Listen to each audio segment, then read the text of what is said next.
আসসালামু আলাইকুম বন্ধুরা, আজকে একটা টাঙ্কি ফিটিং এর কাজ সম্পন্ন করলাম। 500 লিটারের একটি টাঙ্কি। এই যে দেখুন, আমরা এইভাবে টাঙ্কিটি ফিটিং করেছি। এখানে আমরা বল ভাল্ব প্রথমে ব্যবহার করেছি, তার নিচে ইউনিয়নটি ব্যবহার করছি। আর এই যে এই পাশে যে আমাদের লাইনটি আসছে, এইটাতে আমাদের এই পাশে একটি প্যান হবে, প্যানের একটি বদনার ট্যাপের জন্য এই লাইনটা আমরা এখানে নামিয়েছি। শুধু এখানে একটি বদনার ট্যাপই আছে। আর এইটা এই দিক দিয়ে আমাদের যে ওই পাশে গেছে, এই যে দেখুন, এদিক দিয়ে ওই পাশে গেছে। ওই পাশে আমাদের ওই যে বাইরে একটি ট্যাপ আছে, এটা হাত মুখ ধোয়ার জন্য। আর এখানে একটি সিঙ্ক আছে, সিঙ্কের উপর একটি ট্যাপ। আর ভিতরে এইটাই কনসোল হয়ে ভিতরে গেছে। ভিতরে একটি বালতির ট্যাপ, একটি শাওয়ার আছে। এখানে দুইটা আলাদা আলাদা টয়লেটের জন্য শুধু প্যান, আর মাঝখানে পার্টিশন। তার ওই পাশে গোসলখানা শুধু আলাদা, মাঝখানে পার্টিশন করা। আর এই যে এটা আমাদের মোটরের লাইন।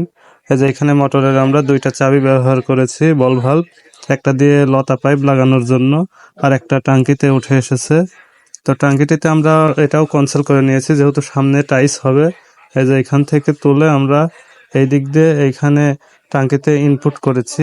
এটা হচ্ছে আমাদের মোটরের লাইন। আর এই যে এইটা আমাদের ওভারফ্লো, যখন টাঙ্কিটি ভরে যাবে তখন আমাদের এই পাইপটা দিয়ে আউটসাইডে পানি চলে যাবে, তখন বোঝা যাবে যে টাঙ্কিটি ভরেছে। তো আমাদের টাঙ্কি ফিটিংটি কেমন হয়েছে অবশ্যই জানাবেন।